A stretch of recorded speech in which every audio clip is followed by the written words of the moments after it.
So, hey, Chris, thanks for hanging out with me. Hey, Joe. Yeah, good to be back. Thanks for So, having me. you get one of the distinct privileges of being a returning guest of the Rocket Chiro podcast. Like, how does that make you feel? Where does that go on the list of important things in your life? That's up there. That's up there. This is, I think, the first podcast I've ever been on twice. I think definitely. So Yeah. you're the first podcaster I've ever allowed to interview me twice. No, thank you. I feel good too. So it's mutual. It's mutual. Yeah, I feel good about that. I actually, Allowed, like I there's a very appreciate well that. curated list. I've had a few people that I've interviewed more than once. I actually don't, which is funny because I don't have a lot of people on the podcast. I was thinking about doing more this year, but it's not something I do a lot of. I constantly get emails of people asking to be on the podcast, and most of them I ignore. I will tell you this just for your own, and I don't know if other podcast people are this way, but I'm going to tell you how I feel about this, and maybe this will help you in the future if you're trying to get another podcast.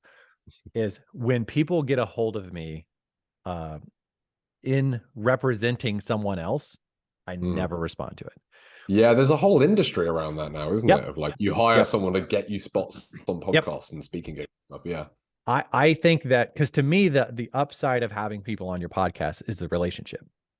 Mm. And so if the person doesn't care enough, um, or isn't aware enough of me. I mean, there's, you know what I mean? They're so far away from actually having a relationship with me that they don't even reach out to me themselves. Yeah, I can't even be bothered to find out about you. Yeah. And you know what? Maybe, I mean, maybe they told the person, hey, I really want to be on this podcast. And that could Mm. be, but I can say this, if anybody's listening to this, you'll get much further reaching out to me in person and actually talking to me like a normal human being before you ask to be on my podcast.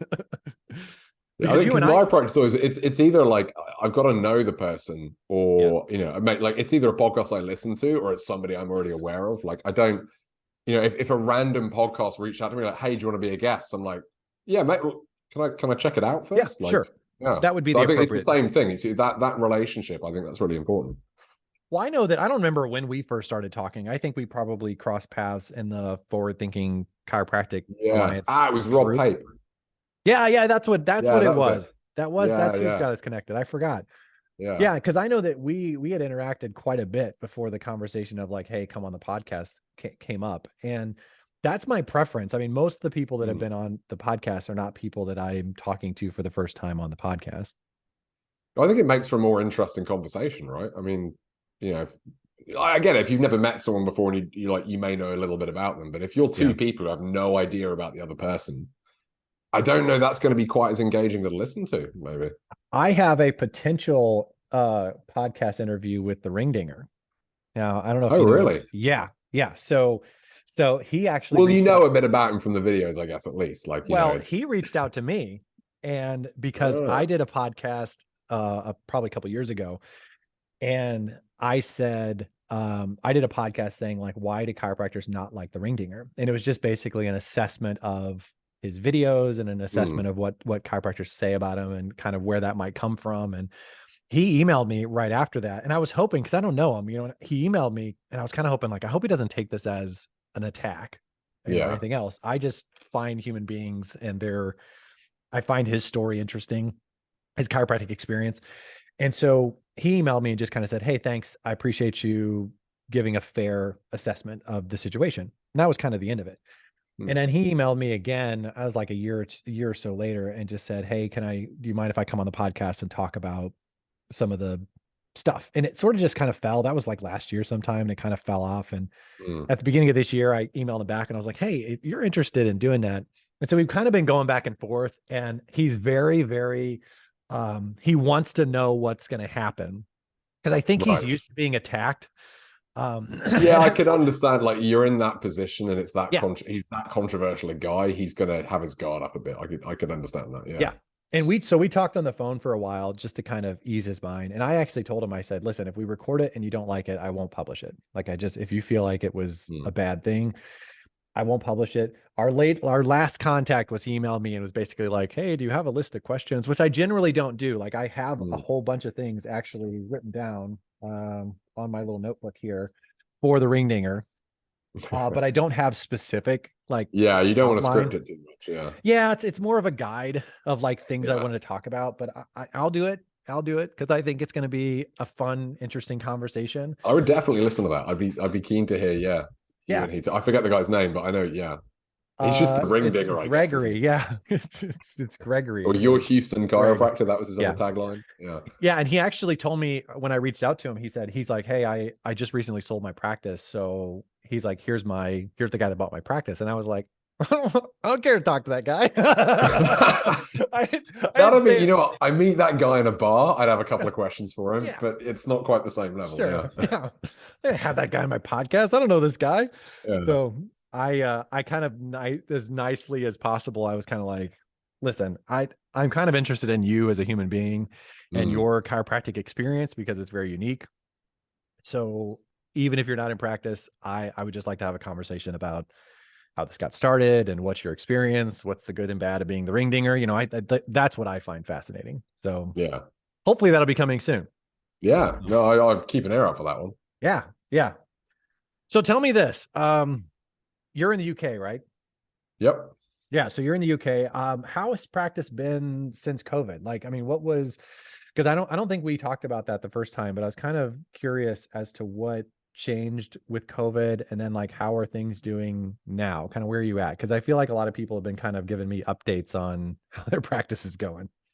Yeah. I mean, so for us personally, we're pretty much back to where we were. Like, we're wearing scrubs. I think we're always going to be wearing scrubs. We used to just be like business casual, but Mhm. all the associates prefer not having, like, just going, oh, it's comfortable. It's like pajamas. So we're still in scrubs. We Did upped you our have kind to of wear scrubs? Like, was that a change that happened No, because that of was COVID? that was a decision that we made, like right at the start when we thought it could be spread by all these other ways. So we're like, well, we'll wear scrubs and like we'll take a flamethrower to the room in between each patient. When we were going Got it. crazy because we didn't know what to do. Got it. And then I had a chat with him, and I bought a bunch of really nice new shirts, Yeah. like Feb 22, like 2020. So like I'm a little bit like I never got to wear them. But all the other associates like, no, we prefer scrubs. Like, okay, we'll stick with those. We Yeah. upped our hygiene procedures, and like that's good. That should stick Yeah. around. We're not like, we'll go back to just French kissing all our patients when they come in. But other than that, it's pretty normal. Yeah, we're kind of back to where we were. I mean, in terms of busyness and things like that, it's definitely back to where it was on an upward trend before COVID, and COVID was a hell of a speed bump. But Yeah. most practices I know are, if not where they were, better.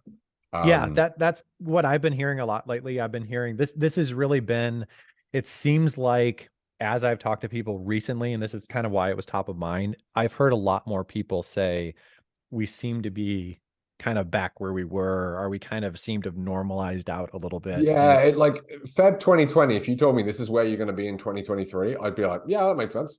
It yeah. looks like we're on track for that. So yeah, in that respect, it's pretty, I mean, it's the like, I'm trying to think, there's no kind of mandatory stuff now. I know some practices that still being more cautious, Yeah. some that drop that as soon as they could, but yeah, it's pretty much there.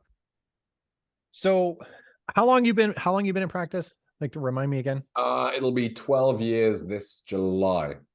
Yeah. So I was going to ask you, because I don't think I asked you this before, and I was going to ask you, being a chiropractic kid, what is it is there something that stands out in your mind as something different than what you thought it was going to be? Like something it's like, when you're kind of in that environment, you're like, okay, I'm going to grow up, I'm going to be a chiropractor. It's like you kind of You go got into that that. image of like, Yeah, and I 10-year-old know me. I know this is true for everyone as far as like you have a perspective of what it's going to look like. I mean, I know this happened for me as well, but I didn't grow up with a dad or any sort of family members that were chiropractors. And I kind of wonder, was there anything that kind of caught you off guard as like, this is different than I thought it was going to be? Or was it pretty I mean, much I like, thought I was going to have all the answers. Like, I had this idea of like, and I think many of us get into it with this. I had this idea it's going to be a bit more like a mechanic. Like, I'm going to find the broken bit and I'm going to fix the broken bit, and then the job's done. yeah. And then it's like, oh, that I can find the bit in the spine that's causing the problem, but that spine's got an owner. And it turns out most of the job is actually dealing with the owner. Like, fortunately, I love that. Like that's playing to my strengths, and that's been my whole kind of focus. So I really like it, but I've met quite a few chiropractors like, you really don't like the dealing with the owner part. And that's a problem. That makes it a lot tougher. So I guess that was a surprise. I mean, because growing up with my dad, like my mum ran the practice, my dad saw the patients, and I just assume it's like, when you're a kid, dad goes to work, dad does his job, dad does a good job. He knows what he's doing. He's a strong, confident man. So I figured every patient he saw got better, and everyone he found, he found the right thing and that sort of thing. Yeah. So yeah, coming out and then finding it firsthand that like, it doesn't often go that way.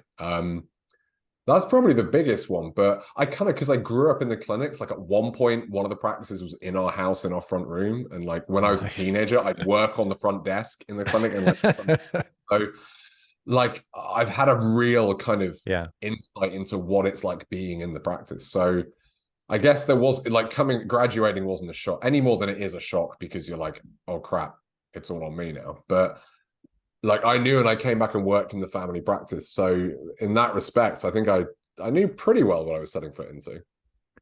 I think it's funny. Like I actually just had a conversation with a guy the other day about, I told him that I always call it people management. It's not patient management. It's just people management. And I said, that to me is one of the hardest things about being a chiropractor is managing human beings.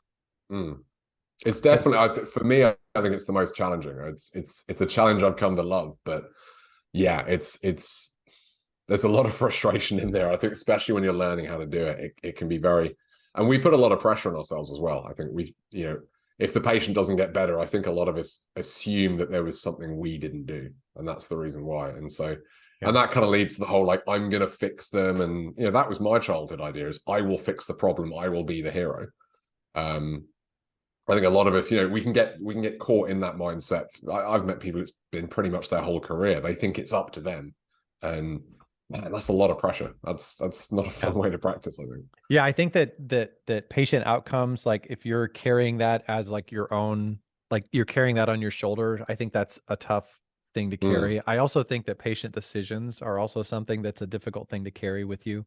Yeah. Because assuming that whole chiropractic myth of like, if everybody understood chiropractic, they would all choose chiropractic. And it's like, that's not true. And man, not everybody chooses the same airline. Not everybody buys the same boiler plan. Like there's a lot of stuff in there. Yeah. And there's something, I don't know how long it took me when I was in practice. I don't know how long it took me to kind of stop making decisions for patients and understanding my role. But I know that when it happened, it was free. Like it was very freeing to me. And it was kind of like, okay, I'm not feeling the weight of, there's enough stress with running a practice and taking care of patients and paying bills and whatever. I don't need to carry the weight of making your decisions for you. Yeah. I think that's like, I literally just spoke to this chiropractor the other day who's been doing my course, and she's been out in practice longer than I have, actually coaches other chiropractors as well. Yeah. But she was like, one of the concepts I talk about is this non-attachment. It's like, don't be attached to the patient outcome, because you can't control it. You can influence it, but you cannot control it. Yeah. So to me, my metric of have I been a good chiropractor today is, did I give them everything that they could take? Did I give them the opportunity and do everything I could to help them have a good outcome? But whether they get better or not isn't up to me. And she was saying that, like, she's been in practice like, longer than I have, like coming up 2 decades. And she's like, man, hearing that, I still realize there's a little part of me that feels like if they don't come back, I'm not doing a good job as a chiropractor. And she's like, she's not somebody who like recommends big plans and forces maintenance on everybody. She's like, I know that's not true, but emotionally there was still a little bit being like, oh, if they didn't come back, you should, did you do a good job by them? so it's like, this stuff can stick around. It can hide in the background for like, a long, long time. Yeah. The little mind trick that I play on myself that was also freeing was, and this is how what I told my staff too. We just got to a point, and I don't know what point this was, but we got to a point where we assumed if somebody didn't come back, it was because we fixed them. And and I just told my staff, because they would get frustrated by it too sometimes. And I'm like, listen, I'm going to assume, because I do a good job. I'm not saying I'm the best in the world or whatever, but I do a good job. I'm going to assume that if somebody stops coming in like randomly, unless I have some reason to believe otherwise, where sometimes this isn't going, this ain't going well. This person's not happy. This is like, you're on a sinking ship. Like sometimes that. Yeah. But there's other times, and I would say more often than not, you're not really sure. Like, it's like, oh, the person just Mm. seemed to drop off. And we just operated under the assumption that they were happy with us and we did a great job. And I think it can actually be a mistake to assume otherwise, because then you start calling someone and you can even like, you need to come in, you need to come in, you need to schedule. And Mm. you could harass a person to the point that they're not happy with you. And they were thrilled with you before. Yeah, you could blow it. Yeah, they thought like, "Oh, man, he said it was gonna take 3 months, and I feel better in 3 visits. He's a miracle worker." Now, they may misunderstand chiropractic, but they do think very Mm. highly of you, and they are speaking very well of you, and then you Yeah. call them And they'll 75 come times. back when they Yeah, want to. and Like you I've never made somebody come back who didn't want to and had it ever go well. Like you know what it's like? You try and make someone do something they don't want to do. It's like if yeah, you're really good at persuading them, you can probably make them somewhat resentfully do it a little bit until your back's turned and then they're out. And then you've blown it. Then they're never coming back. But if you, for me, it's like if they don't want to come back, fine. Like yeah, if they leave on good terms and they feel that the next time they have a problem, they can come back in. And maybe I want to educate them more about chiropractic, things that we could do for them, and there's more that we could do that's on the table. I'll take that journey over 5-10 years. It's going to work way better than trying to cram it all into one and putting a bunch of people off because yeah. because you think that I have to fix them now. I have to get it right the first time. Yeah, one of And the we things. have like something I recommend all the like we mostly take on new graduates who work at our practice. And I tell them all, you go through your list and have a look at the patients who've come in recently and any who've dropped off. We used to call it recalls. That was the term that's Yeah. like been used, and because it's been going nearly 40 years. And recently we were like, we banned that word. It's like, no, that's like a factory recall. Like no one wants to do that. So we just say check-ins. Yeah, Your job 100%. is like call them and check in. You don't know where they're at. You don't know what they're up to. Check in and see how they're doing. And if they go, oh yeah, I should come back in. Can you pass me over? I'll book it in now. Great. Yeah. If they're happy, it's like brilliant. We're here. Sometimes it's like, do you mind if I sent you like an extra exercise or two? Because I wanted to give you this. I was going to give you that next time. Yeah. But it's that idea of like just check in. And the other thing for them when they start out, it's great because many of them realize actually most of the time, exactly like you said, it's because they're better and they're happy. Yeah. And it's otherwise in your head, I think when you start out, especially that imposter syndrome's there, you assume the opposite. You assume they didn't come back because they're mad at you or they're upset or this Yeah. like you always go to the negative. So I think that's a really sensible assumption, even if you've not been out that long. Yeah. Some of them have been out 3 months. They're still finding that the majority of times. Yeah. Patient got better. So that should be the default setting, really. If you have no reason to believe otherwise, why go negative? It's like, if it's just as likely that they're happy with you as unhappy, why torture yourself and assume that the worst? I mean, and statistically, if they're unhappy, you're way more likely to hear from them than they're happy. yeah. Like, you know what it's like? Have you had this where you meet somebody who like, you work with them and they were really suffering and they're like, oh my God, you've changed my life. I'm like, they're super grateful, super happy. And then 6-12 months later, you bump into them in the supermarket and they're like, who are you? It's like, they've completely forgotten you. They've completely forgotten you existed. And it's like, Yeah. I'm the guy who changed your life. And they're like, oh yeah, the car. Like I literally had this with one patient in particular. She's like, yeah, like chiropractor or something. Was I getting headaches at the time? I was like, these headaches were ruining your life and making you feel like a terrible mum. But like to me, it's like, great. Like you are so much better. You've forgotten you were ever in that place. But it would never occur to her to call up and say, hey, by the way, this is why I'm not coming back anymore. Yeah. Yeah, I literally have the exact same story. Like there's a lady that's like, her life is over. She's been to every doctor. She's got terrible headaches. She's crying in the office the first time she's in, whatever. Took her through a course of care. She's great. She's fine. She's whatever. Haven't seen her in a long time. Bump into her into the store. Hey, how you been doing? Whatever. And, she at least knew who I was. And she says, she's like talking to me. And then she starts telling me all about her head's bothering, how her headaches are hurting and blah, blah, blah, all this other stuff. And I was like, and I asked her, I said, why didn't you just call me? And she says, and I appreciate her honesty. She says, honestly, I forgot about you. I was like, oh, right to the heart. Like, I thought I was on her wall. We're not buttering that up and sugarcoating it, but yeah, wow, I thought in her family wall and her house, like my picture was there. I'm waiting for the invite to a kid's wedding, and yeah. Like I was invited to the next family reunion. Like I thought I was important, and it was just devastating. And she came back in and I helped her again and kind of whatever, but it made me realize that, I'm probably not as important, to them as what I think I am most of the Mm. time, which is I think it's a okay. good marker though. Like the more important you are to them, the more they're gonna give you like credit you with like them doing well, which is lovely, but the more they're going to give you responsibility. And it's like if Yeah. they then come back with something different, they're going to expect you to solve it. Whereas if they've kind of got better and forgotten about you, there's a certain level of autonomy they're taking for their own health and well-being Yeah. at that point. I think, I don't want to be the hero because it's lovely when you are the hero and it's a happy ending. But Or you're like the if you villain. don't save them from the Yeah. dragon and they get eaten by it, it's like that's like those are the patients you carry around in your head and you go home at the end of the night and you're thinking, oh God, like, that's you can't go up without going down. Like the less responsibility I've taken for them getting better, the happier and more content I've been. And I reckon the better I've been as a practitioner as well. I really think that's helped me better connect with people. I think that's probably a good argument for the check-in, like Mm. and that was what we did, because I always had to modify things, to fit my introvert personality, because like an Mm. extrovert will just call, like it's like, oh, call this person, no problem, and they'll like call them and ask the most inappropriate Yeah, question, and they're here's fine the with all basic of it. idea. You're going Yeah, to run with it. Yeah. fine with all of it. Like they'll be the most intrusive people in the world and think nothing of it and just whatever.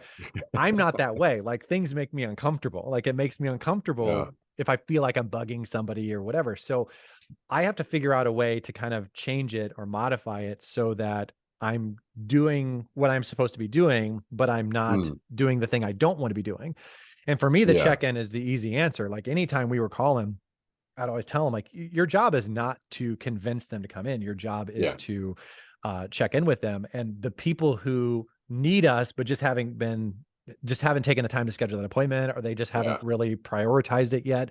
Those people are going to schedule. Those are the people that we're fishing for. We're not fishing for Yeah. the person who's like, no, I'm perfectly fine. And then we're going to convince you how important it is Yeah. to Yeah. upkeep your chiropractic visits. Yeah. I had a patient a while ago actually who she came in with like this bad flare of back pain. She'd had it about 6, 9 months before. Same thing. Went to see another chiropractor in the area and had treatment for about 3 months and like got way better. She's like, "Yep, it was great. It really, really helped." And we're chatting and I'm finding out, okay, what do they do and this and that. And then I asked her, I was like, "Can I just ask, like, you went to see them. You sound like you were really happy with it. You Yep. got good treatment. It's like, why take a chance on me? It's like you know this person, you trust Yep. them. Like I'm a risk coming to see you don't know me. Like, why Yep. did you not go back to them?" And she's like, "Well, he said if I didn't come back in 6 weeks time, it'd probably come back, and I didn't, and it's come back, and now I know if I go there, he's going to be like, I told you so." She's Yeah. like, "Frankly, I'm just too embarrassed." So it wasn't Yeah. even like he was trying to strong arm. It was just that she was now too embarrassed because they're like, "Oh yeah, he said it would happen. It did happen." Like Yeah. he's even proved he can predict the future. And it's still that embarrassment and that fear of judgment is enough for her to go, I'm going to try someone totally different who I don't know. Yeah. Like that really hit home to me. It's like, wow, it's very easy to make them feel that way. And I Yeah. know the guy she saw, he's not like a high pressure guy or anything like that. I know he just genuinely would have said that in her best interest. And it turns out he was right. But some people, they're that worried about feeling judged or being a bad patient that they'll take a gamble on someone totally new rather than risk that situation. Yeah. That does happen a lot. I think that's a valid question to ask people especially when they're telling you they had a positive chiropractic experience, and then you're like, why are you here? Like this, because I think that's a great question. It's because it's important to know because it helps you manage the person going forward. Yeah, there's a story behind it. And if I can hear that and avoid that, it's like, great, okay. Yeah. And this, she comes a bit sporadically. She doesn't stick to like the maintenance that I would necessarily recommend. But this was 6, 7 years ago, and she's still coming to see me. So it's like if you can see that's like, they tripped up on this hurdle. Great, I can learn from that mistake rather than make it myself and wonder why. And Yeah. as she said that, I was thinking of one guy in particular. I was like, he's like, I think I'm gonna leave it. And I was like, okay, like if you want, like I would recommend that you come back. It's totally fine. You don't have to come in. I totally respect, but I'd kind of recommend. I was giving him this really conflicting message of like, okay, but it's on you. And that dude never came back.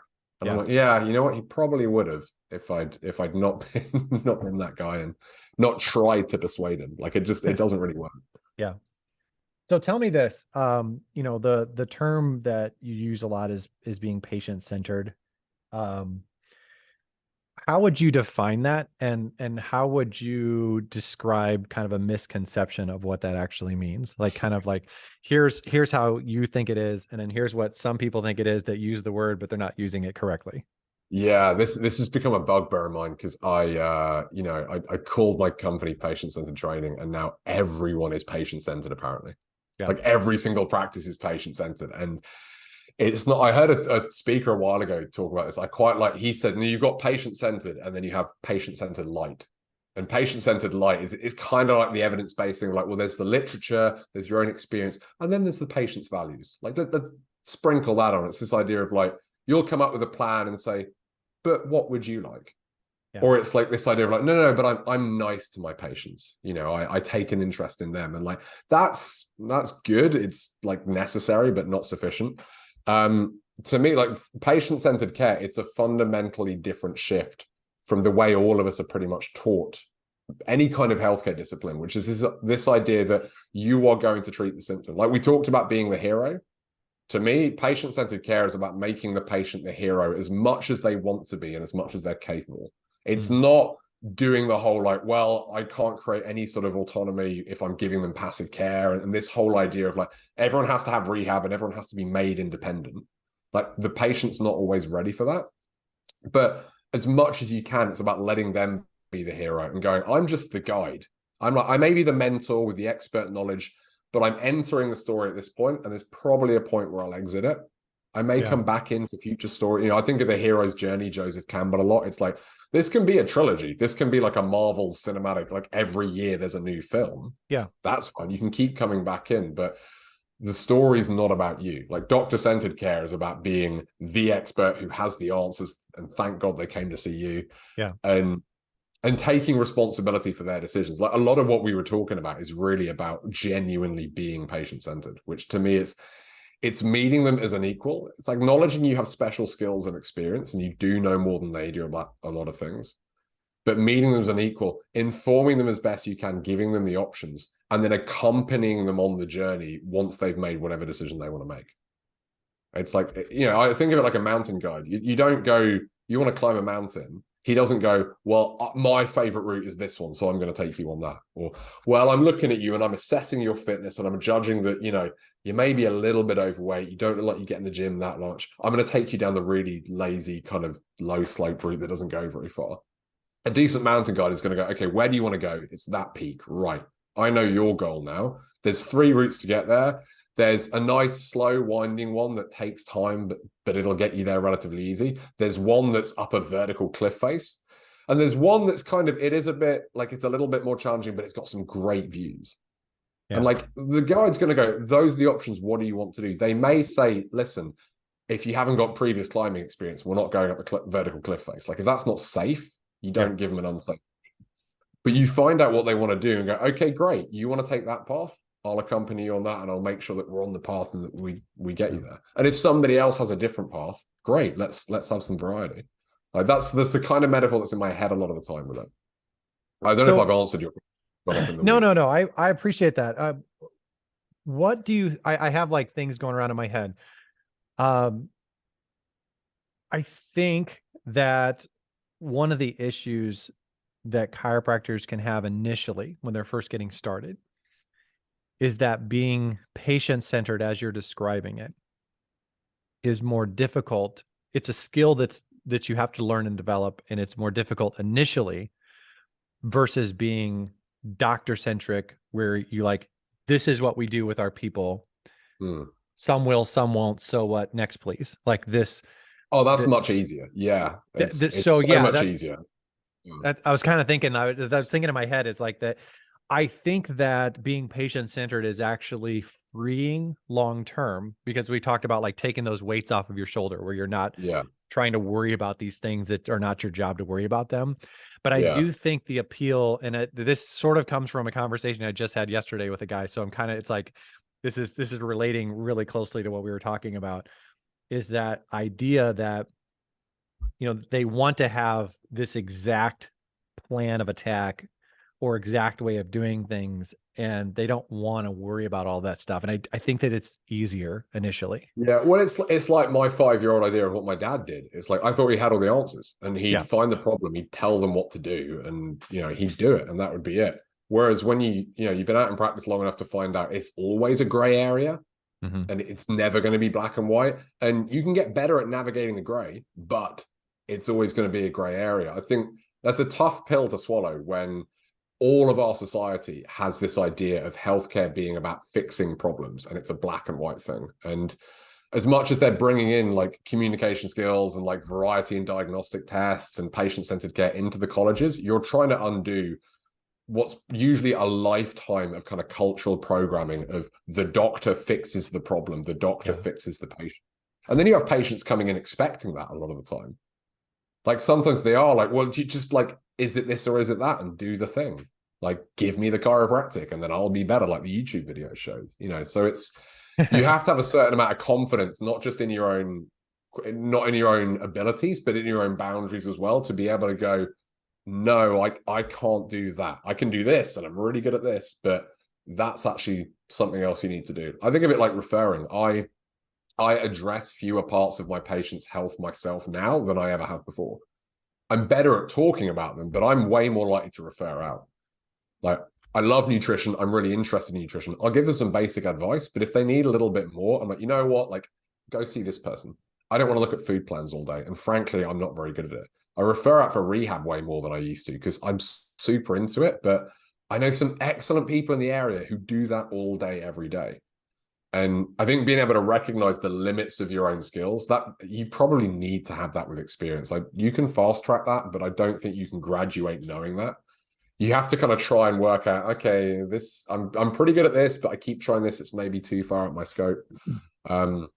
But being able to do that, being able to recognize your own limits, I think then it's much easier to be able to just offer something to the patient and go, well, I can do this or I can do that. If you want this thing, I'm not going to try and take on too much because I don't need to be the hero anymore. What do you think helps a young chiropractor get to that point?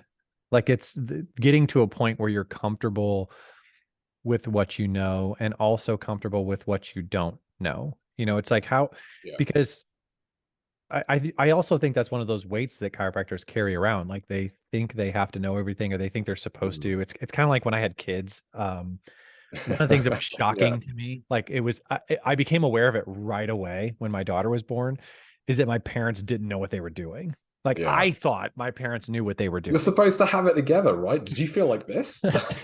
And I remember holding my daughter with less than a day that she was alive and thinking to myself, like, I'm not qualified for this. Like, I had to take a test to drive a car, to ride, get a motorcycle license, like to get into chiropractic. Like, it's illegal for me to do easier stuff than this. Yeah. Like, I have to take a competency test of some sort to pass boards and all this other stuff that are like, that are not nearly as significant as like taking care of a human life. I had the exact same experience when she was 2 or 3 days old, and I was like changing her nappy and was completely exhausted. And like, we were like, there was like not major, but there was some complications. So we're still in the hospital.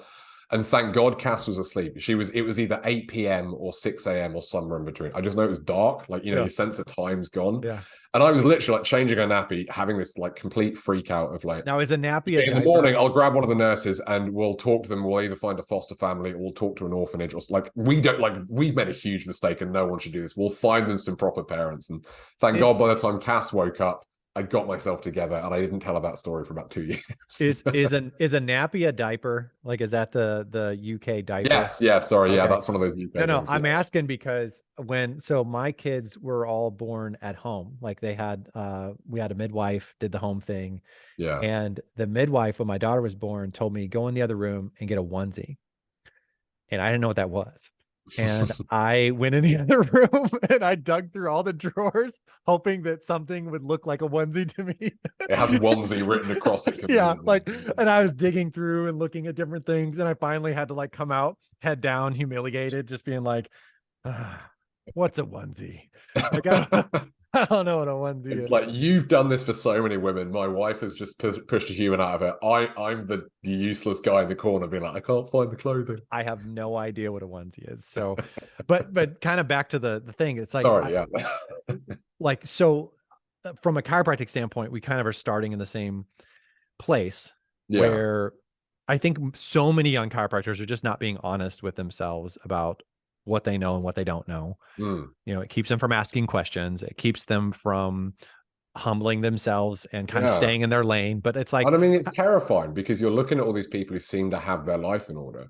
Like you look at all these other chiropractors, like, well, they're killing it, they're doing great because they're all talking about their successes. And you're like, I'm the only one who has no clue what they're doing. yeah, I mean, I think to be like not to toot our own horn too much, but I think conversations like this are a really, really good thing. Like I make a real point every time we bring on a new grad, like to tell them multiple times, like, yeah, I had no clue what I was doing when I started, and I was freaking out, and this imposter syndrome was huge. Like, I thought I did it, but I remember years ago, we were having our Christmas party, and I'm just chatting to somebody, and I just hear my wife going like, Chris, like, get over here. And she's talking to one of our new associates, and two of them actually. And she's like, why haven't you told them that like you had like terrible imposter syndrome when you started and you were freaking out? And they're both looking at me like wide-eyed. And I'm like, did I not tell you that? They're like, no, do you feel like this? I'm like, yeah, of course, like, of course, man. Like everyone, like, yeah. I didn't know I hadn't told them, but I thought, is that a big surprise? And Cass is like, you should have told them. Like they've been freaking out. And they're looking at you thinking you've got it all together and you always did. And it was a real eye-opener for me because I didn't never hid that. I think that's a really important thing for them to learn and hear. But it made me go, okay, I got to spell that out. Like, so now every time we take on a new grad, I really want them to go like, I've been where you're at, like this freaking out and having no idea what you're doing. It's normal. Because if you can't normalize it, then it's so much more terrifying to address. It's like, I think of it like a monster under the bed when you're a kid or like in the cupboard. Like if someone comes in and turns on the light and goes, oh, it's just a toy. It's like, oh, I can deal with that problem. I know what it is now. But until there's a light shone on it, your imagination just goes wild. So I'd say that'll be the first thing, is just as much as possible. I think as experienced practitioners, we have a responsibility to inform them of that, to let them know that it's okay, that it's normal, that this freaking out and not knowing what you're doing, you get better at dealing with not knowing what you're doing. You don't get to the point where you have all the answers. I think it's a shame that a lot of chiropractors that have been out for a while are still pretending. Like they act like their poop doesn't stink, and they act like their whole life is everything is perfect, everything is wonderful. It's like the Lego movie, everything is awesome. And it's like they pretend, and it's like, and some of the people that their lives are the biggest mess are the biggest phonies, where they're just acting like everything is fine. And especially this whole sunk cost now, it's like they've invested so much in seeming that way that there's such a big difference between their public persona and their reality that it gets too scary to bridge that gap at a certain point, I think. Yeah, and with social media and everything else, it's kind of like it's interesting to see, especially when I know people. Like I don't know I don't know near as many chiropractors as what people think I do. But there are some that I've worked with or talked to, and then it's like, I know what they're really going through. And then I see, one guy I worked with, and I don't know what he's doing now, but it's like, I worked with him for a short period of time, and then he stopped working with me and he started coaching. And and I was like, that's a trend, that, isn't it? Like, wasn't there someone a while ago who was like giving all this chiropractic coaching advice, and then somebody called him out like, dude, when do you graduate? They were like still a student. They like hadn't even been in practice. There's those who can't teach, I don't want to tar everyone who teaches and coaches with that brush. I mean, obviously not us, but there's an element of that. It's a really nice way to cover up from people having questions about whether you know what you're doing. It's just to present it as like, oh, I can teach that now. I think that it's important to have some scars before you start teaching. I think it's important that if you haven't failed to a certain extent at the thing you're trying to teach, then I don't think you should teach it, because you can't relate to the people that are struggling. And so when someone comes in and they present this idea of like their poop doesn't stink and everything is fine, I've never had any problems, my marriage is great, my kids are great, my income is great, my home is great, my extra home is great, my cars are great, everything is great. And first of all, I don't think that's reality. And I try to stress to people all the time, this idea that you're going to arrive at a place with no resistance, that someday you're going to show up and you're going to have the number of people you want, and your marriage is going to be great. Your kids are going to love you. The house is going to be great. Everything's going to be wonderful. And there's going to be no problems. That is a ridiculous, you're trying to head toward Narnia, and there is no Narnia. It's a 5-year-old's idea of what being an adult is like. And I don't mean to criticize people, because like I fall into that, and I know pretty much everyone who does at some point. But yeah, you're like, and like, I think that kind of person who's like, I've got all that stuff together. It's like, great. Well, if I'm going to pick some lottery numbers, I'll probably ask you, because you seem pretty lucky, but you can't teach anything. Like, the phrase I really like is, experience is what you get when you don't get what you want. Yeah. And if you haven't failed, to me, it's like, well, you don't have experience, you have luck. And that's good for you, but you can't help anyone else. You can't give them your luck. I think you learn a lot. I think you learn a lot more from failing than you do from success. And that doesn't mean that success, I mean, you need to have success. You need to have, you feel like you're always failing. That's not good. Yeah. Like, there's the art of failing forward is you fail, you see where you failed, you make an adjustment, and then you do it again, and you end up further ahead than what you were before. Yeah. That's lasting success. Yeah. That's the art of it. But if someone hasn't gone through that, I think that it's not a good time for them to teach, and they may teach down the road. And I think that's fine. But I think that if someone doesn't have some scars, if someone doesn't have some battle wounds, I'm not super interested in listening to what they have to say. Yeah, no, 100%. I think that's something that I think can help newer graduates is hearing experienced chiropractors like talk about their mistakes. Like, oh man, I had this patient once, and I thought I was using humor well, but boy, I had one patient where I lost 2 patients with one joke. It was like that. I learned a lot from that. Any humor is going to be self-deprecating. That's it. Like, if I'm not the butt of the joke, it's not getting said, because I did not know how much they liked horses when I made this joke. And this is an existing maintenance patient and their partner, who they brought in for an initial consultation. Yeah. And I've never seen either of them since. It's like, I lost a new patient, that's bad. I blew it with a maintenance patient as well. So, over a horse joke? Yeah. Oh man, it's one of those things I look back, I'm like, adult me is laughing, but like my inner child is still a bit cringy. There's a sign. Do you ever watch Seinfeld? No, we're kind of aware of it over here. But, so there's a Seinfeld episode where Jerry Seinfeld is sitting around a table, and he goes into a bit about how like he doesn't like people that have ever owned a pony. And this old lady from, she's from some other country, she speaks up and she's like, I had a pony when I was a little girl. And then he has to try to defend himself, and the whole thing gets ruined because he just made fun of people that like ponies or ever had ponies. Yeah, I remember it was one of those moments of like, if the ground could just swallow me, that would be much more convenient. Like, I'll stay out for a week. Do you have, I mean, other than that, I mean, I'm sure that you do, but it's like, there's this list in my brain of like, holy crap, I can't believe I did that, or I can't believe I said that, things that have happened to me in practice.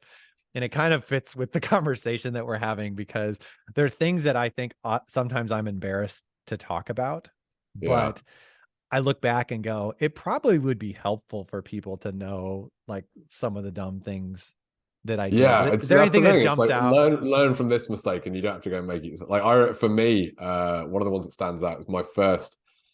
I think it would have been definitely my first 6 months. And this guy was seeing one of the other experienced chiropractors there, but he came in to see me today because he had this really bad flare up. And it was one of those ones where it's like they're antalgic and they can't, like, they look really disky. But I was like, oh, man, if we adjust you, like I think we could get that. So I'd seen one in my first couple of weeks who was like that, but insisted, no, my normal chiropractor like adjusts me side posture and it sorts it out. And I was influenceable enough that I did. And she did. She got like, wow, that's it. I'm sorted. It was like from like 45 degrees crooked to vertical in one adjustment. And I was like, this guy looks like that. I'm like, I think like we could do it or we couldn't. Like, I think we'll be all right. I'm going to try and do it. And the whole time I'm trying to do it, the guy's fighting me, like wincing and like giving all these signals that are very clearly saying, do not do this. Yeah. Yeah. But I do it because I was inexperienced and a little bit cocky. And he gets up and he's no better and he leaves. So I'm like, yeah, come back in a couple of days when, like the kind of like, it'll get better. I just want you to go away right now. And don't worry, your chiropractor's back in 2 days. So he'll deal with that. But was like, okay, all right. Like, think I got away with that. And then 20 minutes later, the front desk are like, you need to come back. He's in reception on his hands and knees. Yeah. And the dude had like walked 20, 30 yards, collapsed, and literally 15 minutes had crawled back in. And I'm like, I have nothing at this point. Like, I've just flared this guy up so badly. Managed to get him on a bench, and I'm like, ice pack, we'll put some ice on it. Yeah. And so I go, and he's on the bench, like very clearly unhappy. I go and get the ice pack. I put the ice pack on his back. I'm like, right, we're just going to ice this for 15, 20 minutes. That'll hopefully calm things down, get rid of the inflammation. And then I stand there, and I'm holding it, like he's laying on his front, and I've put the ice pack on his back, and I'm holding it there like super gently. I'm doing nothing. And after about 30 seconds, I'm like, why didn't I leave the room? Like, I could have left the room and like gone and got help or asked him or something, but I didn't. I'm like, well, it's too late now. Like, you know, I'm panicking because he's already aware that I don't really know what I'm doing. So I'm clutching at straws to like not seem even less confident, even more incompetent. Yeah. So I stand there in silence for 15 minutes with my hand on this guy's ice back, like just wanting to leave. But I'm like, it's too late now. I'm here. I can't just walk off after a minute or two. But the lesson I got from that, which is when the experienced chiro came out, it's like, why did you adjust that guy? Yeah. It's like, I thought it could go all right. He's like, here's the test. Put them in side posture. If they look like they're not happy, don't adjust them. Yeah. And like that lesson has served me many, many times since. But the way I describe all the time, like the way I describe that to young chiropractors is I always tell them that sometimes the body says no, and when it does, you should listen. It's just, and I don't. His was yelling it at me.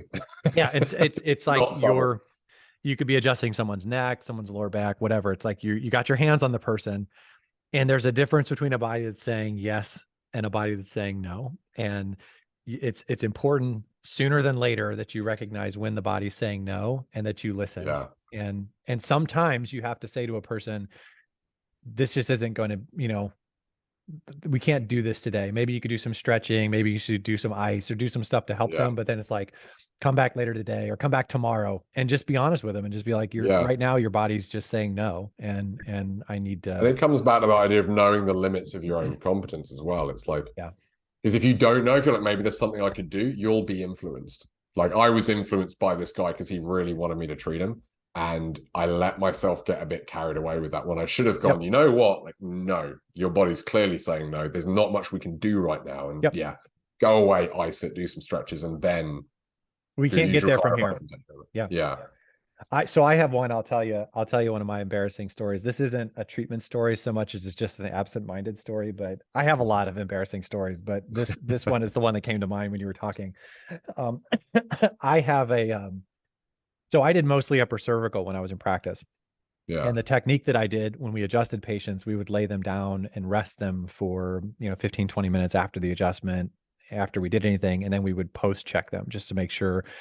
And if I did any soft tissue stuff with them afterwards or something, I would do that. So we had these like resting beds that were around, and they weren't in a separate, it was almost like an open adjusting area with some resting bays kind of around that people would be laying in for a little bit of privacy. And so I had a day, and I used to do, this was advised being a young chiropractor, I used to do these patient orientation classes, on like Monday nights or whatever, And so all of the new people that were going to the patient orientation class, they would be scheduled for the last appointments of the day, get all their adjustments done. Then they'd sit through this boring class that I did, trying to, get them to understand chiropractic. Change your entire philosophy. That's also embarrassing to me that I did that, but that's not the worst part. The worst part was this particular night, I got all this all set up. It was getting ready to start the class, and I forgot that I had a regular patient laying in the booth.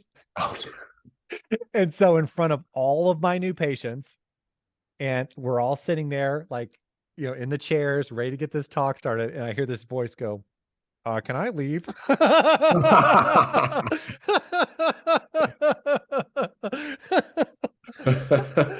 I was trying to desperately figure out like how can I make this seem that I didn't forget the guy? Yeah, in front of everybody. Front of everybody. Yeah. And I didn't. I just fell on the sword with that one.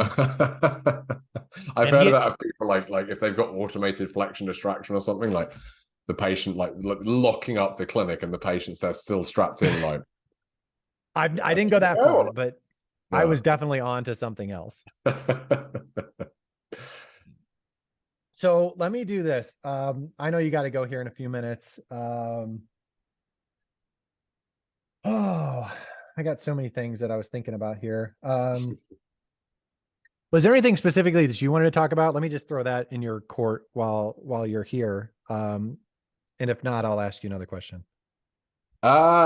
Nothing specific. I mean, it's like, yeah, we've covered quite a bit around that mindset stuff. I think that to me, that's been something I focused on more and more when teaching communication, because initially I thought it's all about the words you say.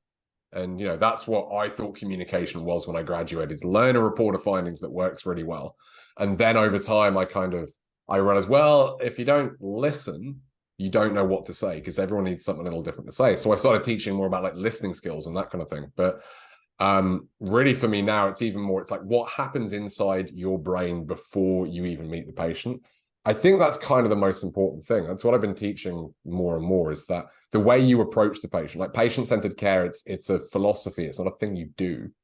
And I think if we can, you know, we can all appreciate that a bit more. I think for new graduates, it's why I love working with them, because if you can get them in the right headspace and get them to see those mental attitudes that make a big difference, then a lot of the stuff kind of flows from there. If you can approach it the right way, yeah, there's phrases and there's structures and there's stuff that can help, but you'll naturally start to do some of that stuff anyway if you've got the right headspace. If you've got the wrong headspace, you can try and deliver a report of findings the same way you or I would, but you'll stumble over it because you don't quite know why you're saying what you're saying. And just a lot of that nonverbal stuff, it spills out somewhere in the relationship.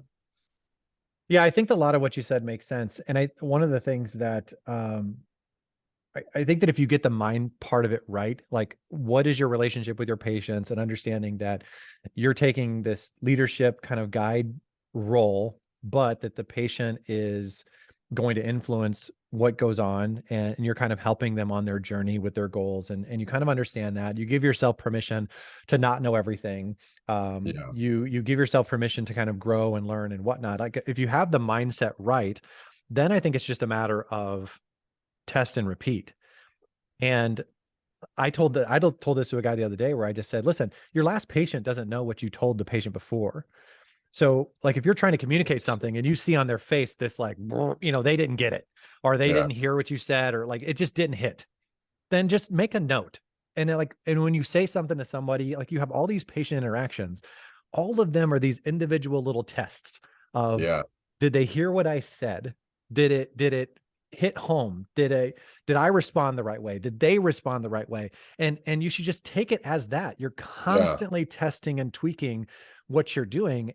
And I think if you get the mind right, and you go into it with a kind of a scientific curiosity of like, I'm just trying to figure out this people management, Mm. care management, and I'm just committed to the process. I think it could actually be fun in the standpoint of sorting all of this out. Yeah. But I think Absolutely. instead, a lot of chiropractors end up going into it with this kind of idea or script of how something is supposed to go. They don't evaluate any of their individual conversations or individual interactions with patients or anything. They just keep trying to do the same thing over and over again, and they just get really frustrated with it. Well, I think the word you said there that stood out to me that I think is vital is curiosity, because I think so many of us we're looking for certainty. We're looking for, what's the thing I do where I can guarantee the results, and that shoots everything in the foot. You can't be patient centered if you're looking for certainty. But Yeah. curiosity will get you there, because if you're curious, you'll take an interest in the patient. You'll see them as an individual because you've already accepted you don't know as much about them as you'd like to.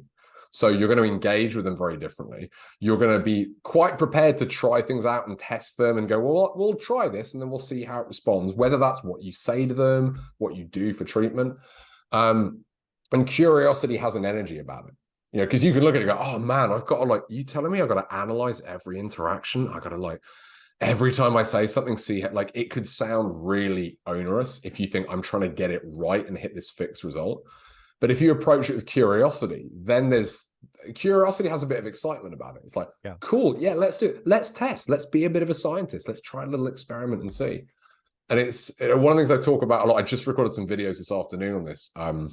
for an expansion, is falling in love with the process, not the outcome. Yeah. Like you can look at your goal can be, I want to see 100 patients a week, or your goal can be, I want to turn up to work happy every day. You can do the same exact actions, but those orientations, those focuses, one being in love with the process of going to work, one being the outcome of the number, are going to result in very, very different mindsets. One's going to get you burned out and frustrated. Yep. The other's going to get you not only thriving personally, loving it, but actually getting better results with patients as well. And I think curiosity is a key thing for that. If I could give everyone a curiosity pill, like most of the work would be done. I probably wouldn't have to coach that much. I think a lot of it would just take.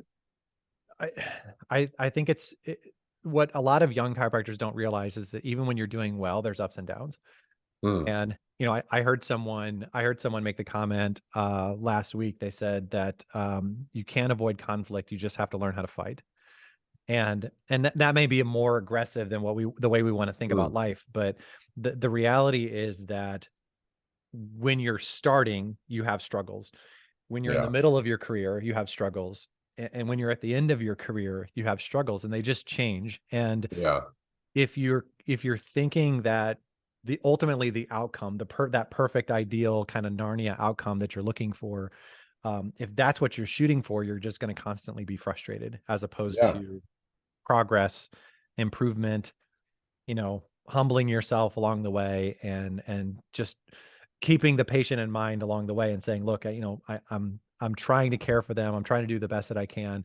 And I'm heading, you know, in my life direction as I help and serve them. Yeah, completely. I think you can't avoid problems. You can have better problems and worse problems. And, you know, one of the things I'm focusing on in my life is I'm trying to solve problems in a way that give me better problems. Yeah. But like, you look at life, like life is like, you have this disordered entropic universe, and life is about trying to reduce that empathy. And, you know, like everything is assaulting our bodies and our beings the whole time, trying to disrupt us. And we're struggling to maintain that homeostasis. Like the only time that it's not a struggle is when you're dead.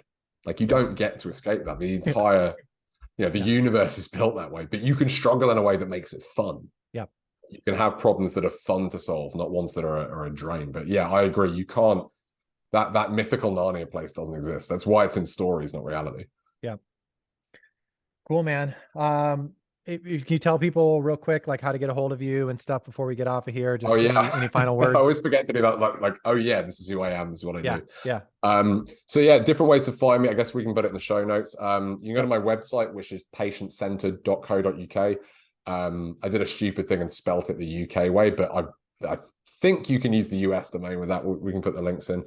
You can email me, Chris@patientcentered, or just find me on Facebook, Chris Chippendale. I'm pretty sure I'm the only Chris Chippendale in chiropractic. There's not a lot of us around. I do have a freebie as well. If people want to get some free training, I forgot to bring it up, but there's a thing called the trust equation that I really like. It's a simple way to build trust of bringing in authority and empathy together.